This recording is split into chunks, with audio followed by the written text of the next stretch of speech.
일본이 후쿠시마 핵오염수 2차 해양 투기를 감행했습니다. 어제부터 오는 23일까지 약 7,800톤의 오염수를 바다에 버릴 예정입니다. 일본 정부와 도쿄전력의 핵오염수 해양 투기는 인류에 대한 범죄 행위입니다. 즉각 중단해야 합니다.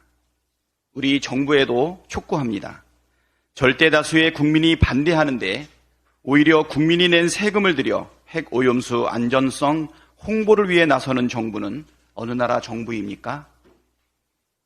윤석열 정부가 대한민국 정부가 맞다면 지금이라도 핵오염수 해양 투기를 저지하기 위한 행동에 즉각 나서십시오.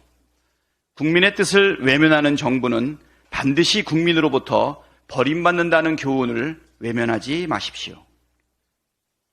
정부가 민생과 경제를 외면하니 국민의 삶이 팍팍해지고 있습니다. 통계청이 어제 발표한 2023년 9월 소비자 물가 동향에 따르면 지난달 소비자 물가 지수는 112.99로 지난해 같은 달보다 3.7% 상승했습니다. 지난 8월 3.4%보다 0.3%포인트 더 오른 수치입니다.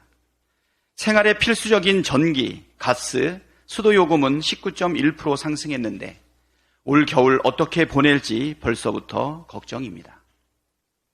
기름값도 12주째 계속 오름세이고 술값과 수도권 지하철 기본요금도 곧 줄줄이 인상될 예정입니다. 환율도 지금 추세로라면 조만간 1,500원을 찍을 기세이고 미국 국채 금리가 최고치를 기록하면서 우리 증시는 크게 출렁이고 있습니다. 이뿐만이 아닙니다.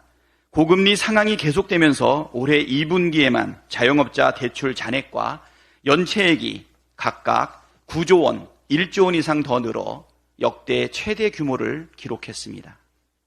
경제가 심각한 상황임에도 불구하고 정부의 인식과 대응은 안일하기만 합니다. 윤석열 대통령은 경제에 관심조차 없어 보이고 추경호 경제부총리 겸 기획재정부 장관은 10월부터는 물가가 다시 안정화될 것이라는 한가한 소리나 하고 있습니다. 위기를 위기라고 인식하지 못하는 상황이 더 큰 위기입니다.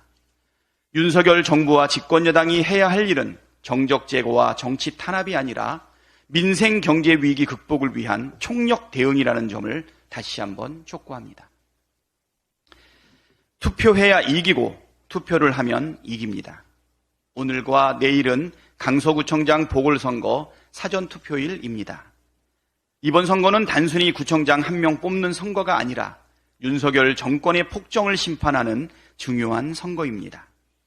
선거 결과에 대한민국의 미래가 걸려있다고 해도 과언이 아닙니다.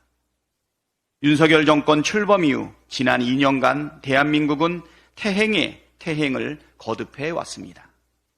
민주주의는 후퇴했고 민생과 경제는 늪에 빠졌으며 남북관계는 바람 앞의 촛불처럼 위태로워졌습니다. 정부가 국민의 생명과 안전을 지켜줄 것이라는 믿음은 12구 이태원 참사, 오송 참사를 거치며 산산조각이 났습니다. 끝없이 이어지는 외교 참사, 국방 참사, 안보 참사, 경제 참사, 안전 참사, 그리고 인사 참사로 국격이 끝없이 추락하고 있습니다. 끝을 모르는 치솟는 물가와 환율과 금리에 국민은 죽을 맛이지만 윤석열 정부는 건전재정 타령만 반복할 뿐 뾰족한 대책 하나 내놓지 못하고 있습니다. 윤석열 정권의 폭정과 무능을 심판해야 국민도 살고 우리나라도 삽니다. 오늘과 내일 사전투표에 반드시 참여해 주십시오. 강서구를 위해, 우리나라를 위해 강서구민의 안전과 민생을 책임질 안심 후보 진교훈에 투표해 주십시오. 투표해야 이깁니다. 투표하면 이깁니다.